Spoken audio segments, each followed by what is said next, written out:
Hi everyone, gεια σας και καλώς ήρθατε to another episode of Dimitra's Dishes. Today we're going to be making a delicious and easy weeknight meal. It comes together in way under an hour. The whole family is going to love this one. We're going to be making chicken meatballs and they're going to be cooked in a spinach and feta cream sauce. Decadent and delicious. You could serve this with toasted bread or over pasta. It's so good. Let's get started. So we're going to begin by making the meatballs. And when you're making chicken meatballs, it's best to use boneless, skinless chicken thigh meat that's been ground up. If you can find it at your local butcher shop, that's great. That's going to save you the extra step of grinding it yourself. But you will save some money if you do it yourself. All you need is a food processor. I bought mine ready. You need boneless, skinless chicken thighs. You could just pulse them a few times in the food processor until they're ground up nice and fine, and then you can mix everything all together. You need 1 pound for this recipe, and it's going to make about 15 meatballs, but I am doubling the recipe because we always need more. I love to have leftovers, but also these meatballs freeze well. So if you're not using all of them, you can freeze them, and then when you're ready to use them, you just fry them off or cook them in the air fryer. So for 2 pounds of ground chicken, you're gonna need 1 onion. That's gonna be finely chopped. You could either finely chop it by hand, but I'm using my food processor. Once that's done, go ahead and add it to the meat. Then you're gonna need a handful of parsley, finely chop that also in the food processor or by hand. Again, I'm using the food processor. Add that to the meat, and then we're gonna season it with salt and pepper. I'm gonna add 2 teaspoons of salt and lots of freshly ground black pepper, a little pinch of crushed red pepper flakes, a teaspoon of thyme. I'm also adding 1 cup of breadcrumbs. If you want, you could add Parmesan cheese to this as well. I was out, so I'm not adding it this time. But for the 2 pounds of ground beef, you could add half to 1 cup of ground Parmesan cheese. I'm also gonna add 3 or 4 garlic cloves that are finely minced, and 2 eggs. Go ahead and mix that all together. Once everything is evenly distributed, then go ahead and form the meatballs and put them on a baking pan. I like to form them a little bit bigger than a golf ball. You can form them as big or small as you like. And then it's time to cook them. They taste best when they're pan fried, but I've also made them in the air fryer. If you're using the air fryer, brush the tops with some olive oil and then just preheat the air fryer to 400 degrees Fahrenheit and cook them until they're nice and golden. Okay, so if you're gonna pan fry the meatballs, get the skillet nice and hot and go ahead and add a layer of olive oil to the bottom of the pan, enough so that way it covers the bottom of the pan and the meatballs cook evenly. Then go ahead and add the meatballs into the pan and cook them about 2 minutes on each side over medium-high heat. Keep an eye on them. They're ready to flip once they release from the bottom of the pan easily. Just get them nice and golden on most of the sides. It should take about 8 or 10 minutes or so. Well, while you're frying, it is a good idea to use one of these covers. I don't even know what they're called. It's like a screen cover. It really keeps the oil from splattering all over you and on your cooktop. So then once the meatballs are cooked, you can go ahead and take them out and put them in a plate.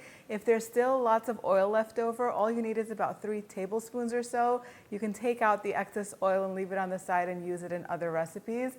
Go ahead and add 1 onion that's been finely chopped and cook it over medium-low heat until it's nice and soft and golden. If the oil is still too hot, let it cool down a little bit before you add the onion. Otherwise, the onion will immediately turn brown and it won't get a chance to soften enough.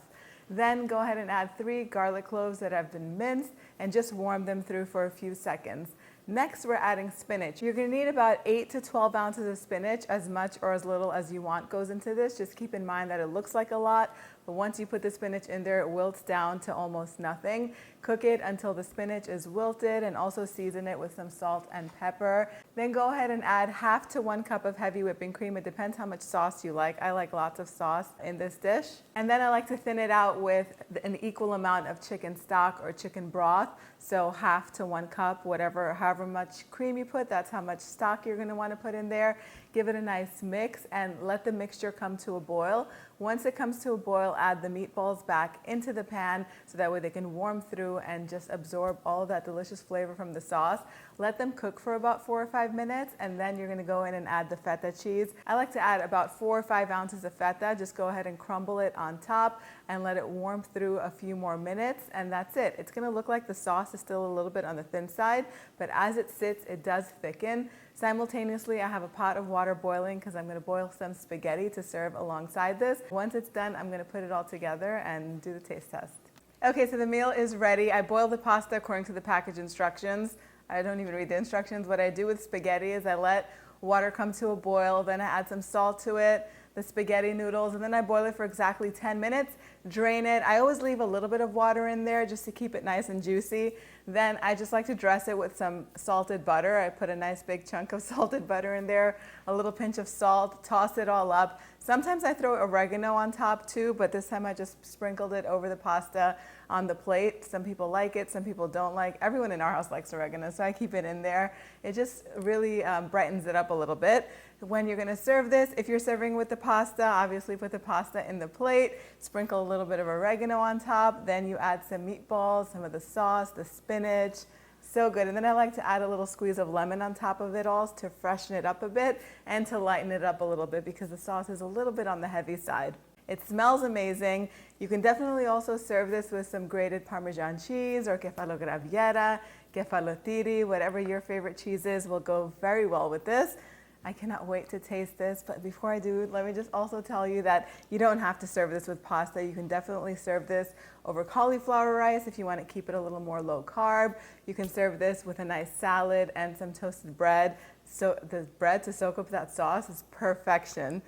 I can't wait. Let me take a little bite of this. So just look at how juicy this meatball is. It cuts in very easily and it's still nice and juicy.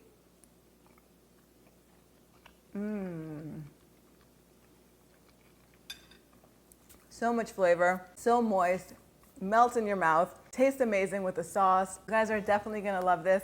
The exact measurements are on the website, www.dimitrasdishes.com. Some Kalamata olives would also go really nice with this. I'm gonna go grab some. You guys go get the recipe and make some for your family as soon as possible. Share pictures with me on Facebook and Instagram. I love to see your recreations of these recipes. Thank you so much for spending time with me today. I'll see you all next time. Gracias.